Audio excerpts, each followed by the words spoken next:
In 2023, Lucid's Peter Rawlinson made $380 million in compensation. That year, he was one of the highest paid CEOs in the world. Now, beware any company where leadership compensation is not linked to performance. Rawlinson has now quit the company. Of course, he has made, hundreds and hundreds of millions of dollars. The company has never made a profit. It lost another $1 billion in the fourth quarter of 2024. And one has to ask yourself the question, did Peter Rawlinson ever intend to make a successful car company, or did he simply intend to enrich himself to the tune of hundreds of millions of dollars at the expense of investors? I think people in the United States should be furious. Lucid's stock price hit a high of $55. It's now trading at $2. The only person to benefit from Lucid is its CEO. Hello, my friends. Welcome to the channel. I'm Sam Evans. You're watching the Electric Viking. Great to have you with us. Peter Rawlinson received $379 million in compensation in 2022 for his role at the luxury EV manufacturer Lucid. Rawlinson earned that massive compensation package as a result of hitting market cap targets for Lucid earlier in the previous year. Lucid, like 88% of the 250 largest publicly traded US firms, now uses performance-based compensation for some portion of its executive pay. Here's the thing.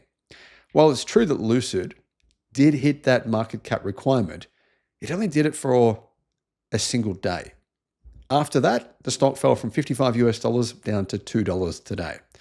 And in the process, investors lost billions of dollars. In fact, in 2022 alone, Lucid stock fell by more than 82%.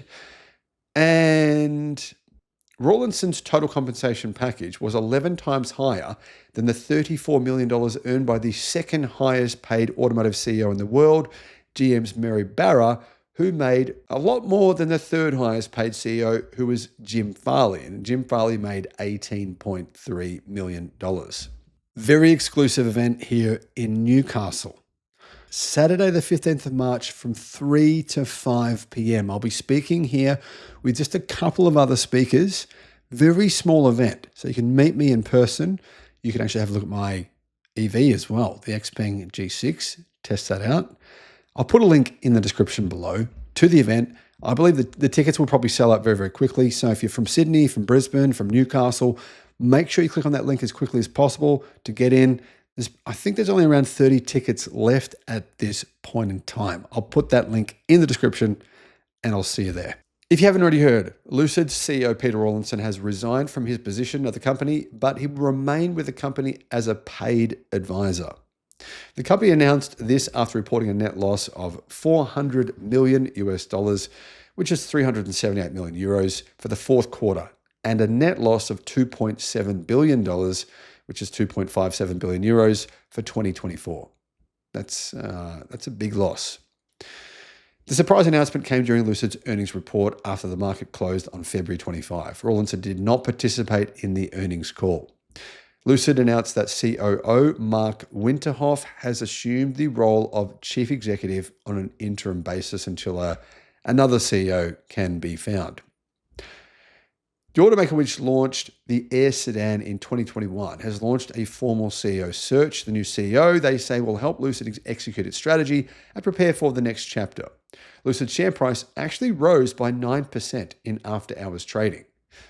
The market likes this move. They like the fact the CEO is leaving, which is kind of interesting. I mean, Lucid's CEO, he's very vocal, very public. He's very outspoken. He's talked about how Lucid's technology is well above everyone else in the industry. He said that they are 5 years ahead of Tesla, that they're actually ahead of China.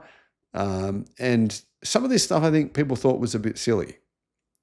On behalf of the board of directors, I would like to thank Peter for his years of service and commitment, said chairman of the board, Turki Alnaweza, in a statement. Since founding Lucid in 2016, Peter has been instrumental in transitioning the company from concept to reality and developing a unique world-leading technology.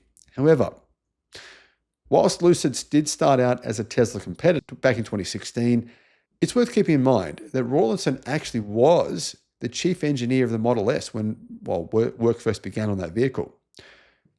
Lucid's first car, the sedan, called the Air, it received some pretty good praise from experts, but it just hasn't been a sales success. It's simply too expensive.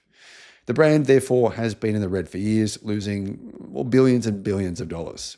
According to the Federal Motor Transport Authority, only 19 vehicles were registered in Germany in January, and Germany was meant to be a key part of Lucid's expansion. We'll sell cars in Europe, they said, and they'll be a huge success over there, but that didn't work out.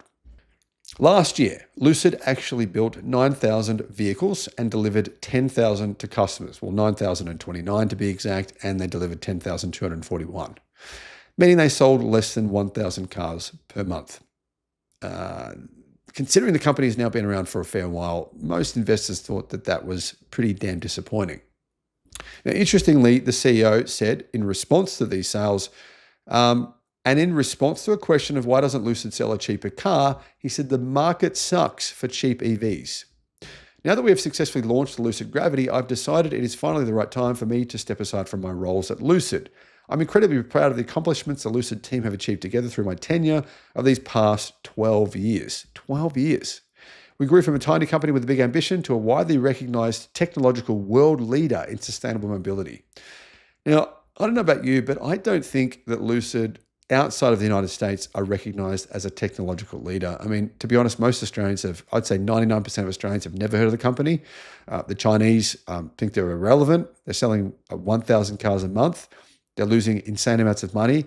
And it's not a new company. They've been around for long enough now to see whether or not they're going to succeed. 2025 is shaping up to be a very important year for Lucid. Production of the Gravity SUV will ramp up. The company is aiming to produce 20,000 vehicles this year, double production. But to be fair, they've made those comments in the past for years now, and it hasn't happened. I'm hoping it does. I think the Lucid Gravity is a pretty good EV.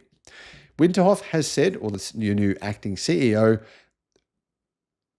hasn't said what proportion of sales the Gravity will represent, but given strong demand for luxury SUVs, it'll definitely sell better, in my opinion, than the Lucid Air sedan.